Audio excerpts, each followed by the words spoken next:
Ethan Harper stood alone in the back of his hardware store, the afternoon sunlight streaming through the dusty windows, highlighting motes that floated lazily in the air. He stared at the empty counter where Marcus Lewis' handwriting had once been a familiar presence. A folded note sat there, quiet and accusing. "I'm sorry. I need a fresh start." His fingers hovered over the paper, but he didn't touch it. He couldn't. For a moment, the bustling world outside, the honking cars, the chatter of neighbors, the children playing on the sidewalk, felt impossibly distant. Inside him, a storm raged, invisible to anyone who passed by. That storm had its roots in a friendship forged 10 years ago. Ethan remembered the first day he met Marcus as if it were yesterday. Both were struggling to find their footing in the world. Young men with hunger not for fame, but for progress. Marcus, 24 at the time, had charm that could disarm anyone. He could talk to a stranger and leave them smiling. Ethan, 25, had patience in spades. He believed that consistent effort, honesty, and perseverance could overcome almost anything. Together, they were balanced, complementary. Marcus handled the people. Ethan handled the work. Their first venture had been modest, a tiny hardware shop tucked into a quiet street of their hometown.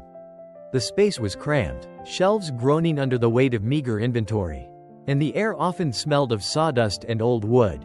But it was theirs. Every day, they carried heavy crates, stacked nails and screws, organized hammers and planks, and welcomed the occasional customer with genuine smiles.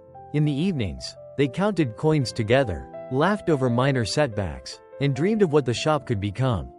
"Someday, we'll have more than this," Marcus would say, eyes shining with ambition. "A bigger store, better stock, maybe even help people who can't afford what we sell." Ethan would nod, wiping his hands on a rag. "One day at a time. Let's just make sure we do it right." For a while, it worked. Their partnership felt unbreakable. People around town even said they were like brothers. Ethan believed it, Marcus believed it, and for those precious early years, the world seemed fair. But trust, Ethan would later learn, is delicate. It is tested silently, not in grand confrontations, but in small, almost imperceptible ways. Subtle shifts in Marcus's behavior began to appear. A decision made without Ethan's knowledge. A ledger that didn't quite add up. A promise that came with a weak excuse. Ethan noticed, but he told himself patience was part of loyalty. After all, a friend deserved the benefit of the doubt, didn't he? And yet, silence can sometimes feed betrayal. The day Marcus left came quietly, almost like a thief in the night. He signed some documents, took part of their shared business, and walked away, leaving only a folded note on the counter.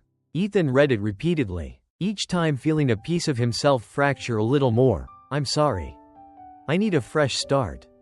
He didn't chase him. He didn't argue. He didn't even cry. He simply stood in the quiet shop, listening to the echo of their shared past, the laughter, the long days of labor, the small victories that had once felt monumental.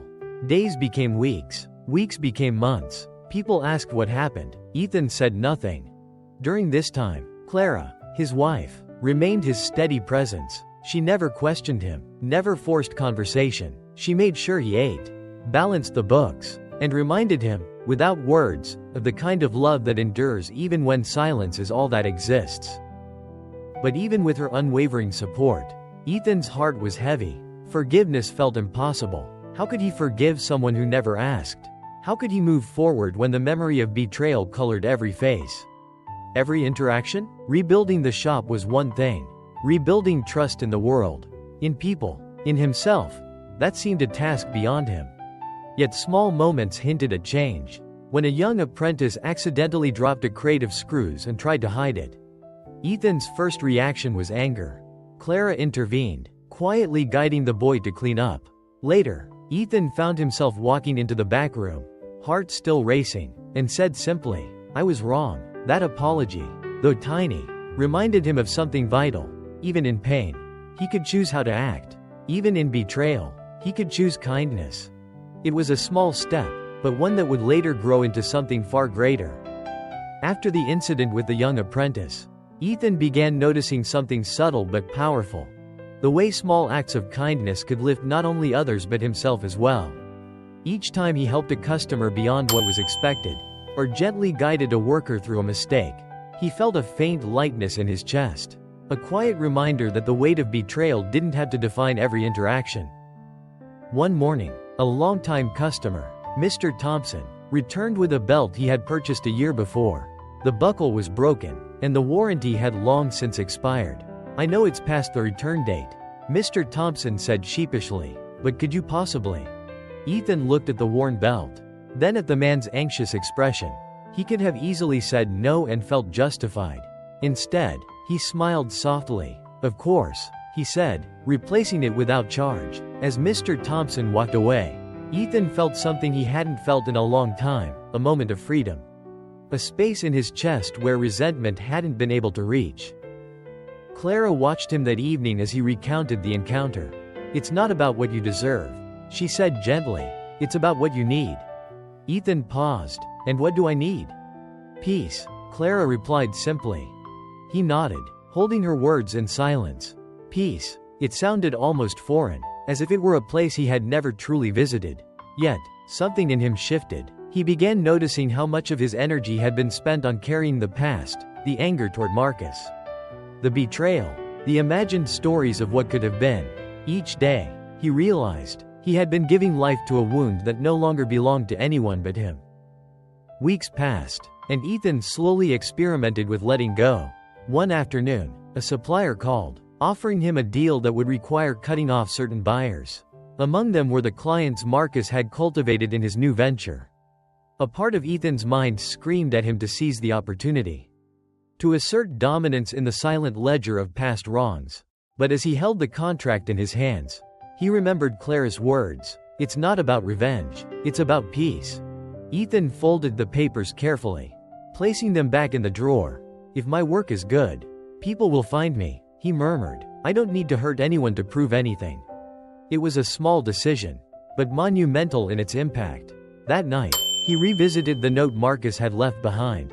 For the first time, he held it not as evidence of betrayal, but as a relic of a story that had already ended. Forgiving, he realized, didn't mean forgetting or pretending nothing happened. It meant refusing to let the past dictate how he experienced the present. The following week, word reached Ethan that Marcus's life had taken a turn for the worse. His new business had failed, health had declined, and rumors of hardship began filtering through the town. Ethan's initial reaction was a complicated knot of feelings: reluctant curiosity, remnants of old anger, and an unfamiliar tug of concern. He thought about ignoring it, continuing his routine, remaining detached, but he couldn't quite settle into indifference. Some debts, he realized, weren't financial, they were emotional, unresolved. Days later, Ethan found himself thinking about Marcus while performing routine tasks, straightening inventory, counting cash, wiping counters. The world outside was unchanged, yet something inside him had begun to shift. The anger was still there, like a faint echo, but the edge had dulled. He discovered that letting go was not instantaneous, it was gradual, practiced in small moments of choice. Each conscious act of integrity, each moment of kindness without expectation, was a brick in the foundation of something deeper, inner freedom. Ethan's transformation didn't go unnoticed. Clara continued her quiet support, understanding that some journeys must be faced alone.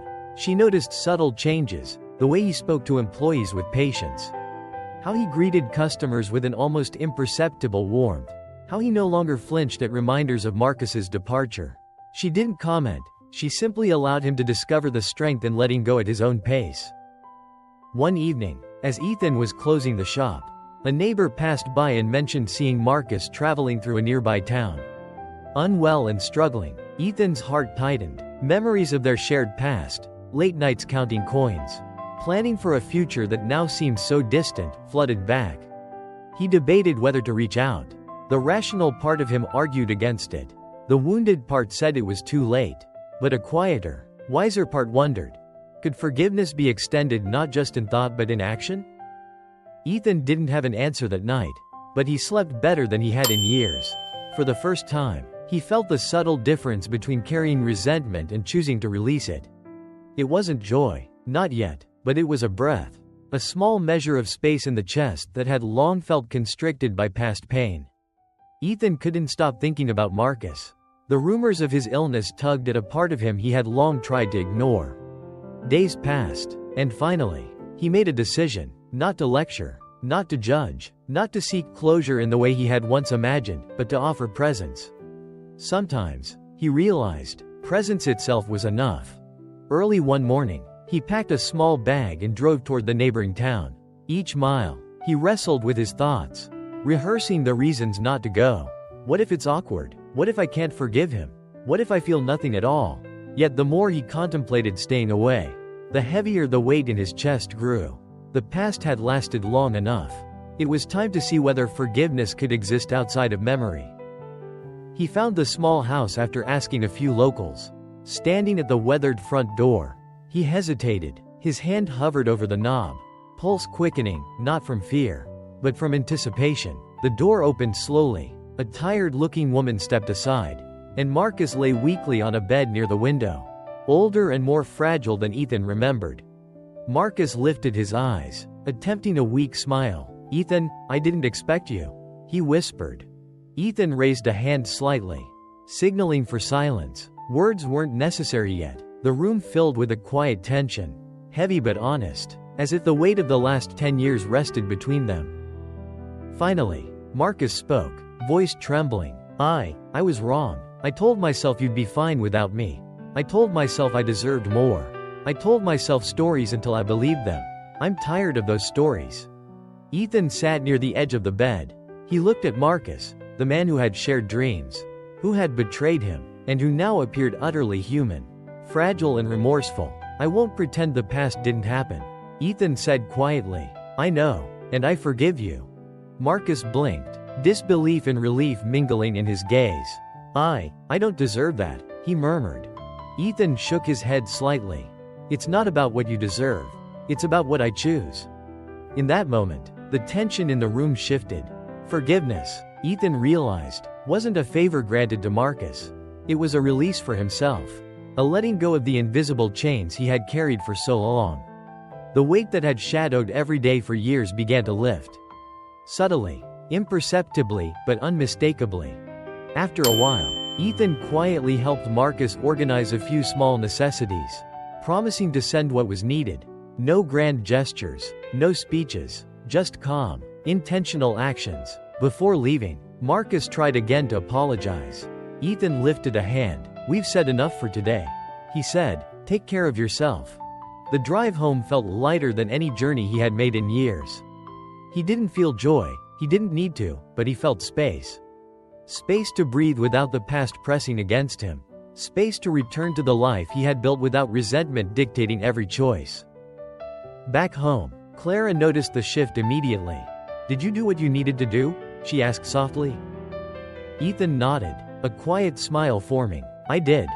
That night, he took the old note Marcus had left years ago and tore it in half. He kept the letter Marcus had sent afterward, not as a trophy, but as proof that pain could change shape when one stops feeding it. The next weeks weren't easy. Life rarely rewards forgiveness with immediate resolution, but Ethan's heart felt steadier. His choices calmer, his interactions more deliberate. He noticed details he had long ignored, the rhythmic sound of tools in the morning, the smile of a customer when he listened, the quiet satisfaction of a well-organized shelf. These small moments, once background noise in his life, now seemed full of possibility. Ethan taught his workers that success without peace is failure in disguise. He no longer expected fairness or loyalty from everyone, but he chose integrity and kindness anyway. Each decision, each interaction, became a conscious choice rather than a reaction to past hurt. And slowly, the scars of betrayal that had once seemed permanent began to fade, not erased, but softened into experience, wisdom, and resilience. Months later, a letter arrived from Marcus. Short and simple. It read, "Thank you. My health is failing. I don't want to leave the world with unfinished words. If you think of me, I hope it's not with anger." Ethan read it once and set it aside. He didn't need to keep it. Peace had already been claimed. When the news came that Marcus had passed away, Ethan didn't cry, and he didn't feel relief. He simply stood at the door of his shop, watching people pass by. Time separated lives, and pride often kept them apart. He realized, He lit a single candle on the counter, not for Marcus, but for the peace he had worked so hard to find. In the days that followed, Ethan returned to work with a renewed heart. He helped where he could, spoke less about fairness, more about effort, and lived with a quiet strength that came not from holding onto the past, but from letting it go. Forgiveness, he understood finally, wasn't about erasing what happened or pretending it didn't matter. It was about refusing to let the past control who you became. It was about reclaiming space to breathe, to trust, to live fully again. And when he looked at his hands, he no longer saw fists clenched in anger. He saw hands ready to build, to help, to let go.